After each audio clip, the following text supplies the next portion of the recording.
اعوذ باللہ من الشیطان الرجیم بسم اللہ الرحمن الرحیم۔ دوستو، میرا نام ڈاکٹر ابو عبداللہ ہے اور آپ میرا یوٹیوب چینل دیکھ رہے ہیں۔ آج ہم ایک اور متھ کی بات کریں گے۔ وہ متھ اتنی بڑی نہیں ہے لیکن بہت ہی زیادہ وائڈ سپریڈ ہے، بہت ہی زیادہ وہ پھیلی ہوئی ہے۔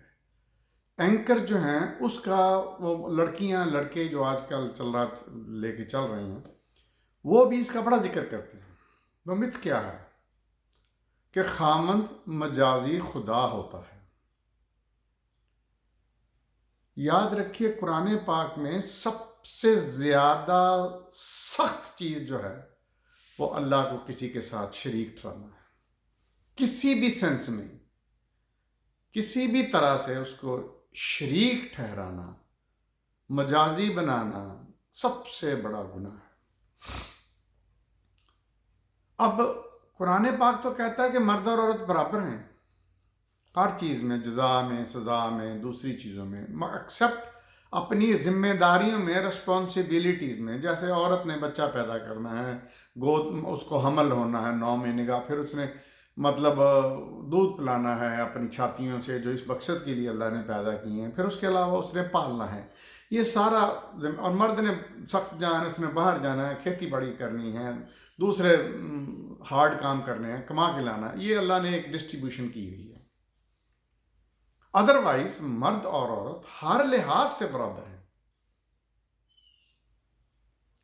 تو اب یہ متھ اتنی پاپولر کیوں ہے؟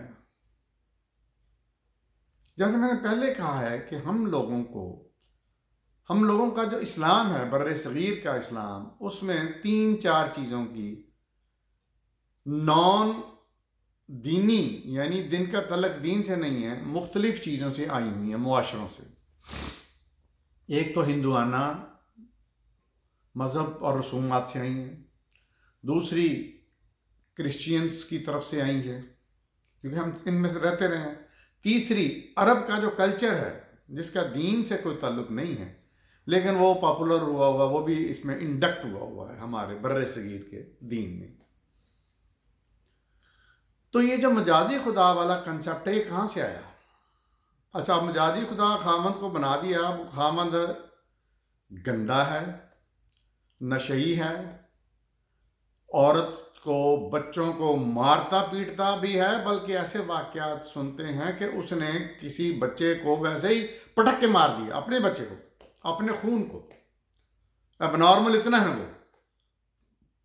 کماتا بھی نہیں ہے، اپنی ذمہ داریاں بھی پوری نہیں کرتا، اور پھر بھی وہ مجازی خدا ہے۔ اچھا، جس کسی چیز کو آپ نے پاپولر کرنا ہو، نعوذ باللہ نبی کریم صلی اللہ علیہ وسلم کا نام لگا دیں۔ اللہ کے نبی کے بارے میں قرآن کہتا ہے یہ کتاب اور حکمت کی تعلیم دیتے ہیں۔ کتاب جو قرآن ہے اور حکمت جو اللہ نے آپ کو دی، وزڈم جس کو ہم اردو میں، انگلش میں کہتے ہیں حکمت، وزڈم۔ اب وہ فضول باتیں معاذ اللہ میرے آقا صلی اللہ علیہ وسلم کے ساتھ اٹیچ کر دی گئی ہیں کہ جن کا کوئی سر پیر نہیں ہے، اور اندھا دھند مولوی بھی اور عام لوگ بھی اس کو پروپیگیٹ کر رہے ہیں، اس کو پھیلاتے ہیں۔ اس میں سے ایک یہ ہے، نعوذ باللہ، کہ میرے آقا نبی صلی اللہ علیہ وسلم نے فرمایا کہ یہ مجازی خدا ہے۔ اب یہ چیز کہاں سے آئی ہے؟ یہ جہالت کہاں سے آئی؟ اچھا، اور ہم ہیں کہ حضور صلی اللہ علیہ وسلم کی محبت میں فوراً مان لیتے ہیں، یہ سوچتے ہی نہیں ہیں کہ یار تحقیق تو کریں، یہ آپ جیسی ہستی، رحمت للعالمین، خاتم النبیین، حبیب اللہ، ایسی بات کر سکتے ہیں؟ اچھا، اب یہ آئی کہاں سے؟ ہندوانہ سے، ہندو رسم و رواج سے۔ ہندو رسم و رواج میں، ہندو مذہب میں عورت کو پتی پرمیشور کہا جاتا ہے۔ پتی بھگوان ہوتا ہے، پتی کا مطلب خامد بھگوان کا درجہ رکھتا ہے۔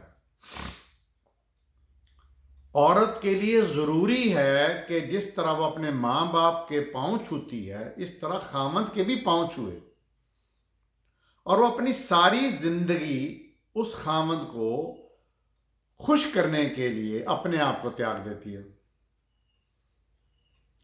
اس کے لیے وہ ہر کام کرتی ہے جس سے پتی صاحب خوش ہو جائیں۔ پتی نالائق ہے، پتی سٹوپڈ ہے، پتی نشئی ہے، پتی کما کے نہیں لاتا ہے، یعنی آپ مطلب کسی کام کا نہیں ہے، لیکن وہ بھگوان ہے۔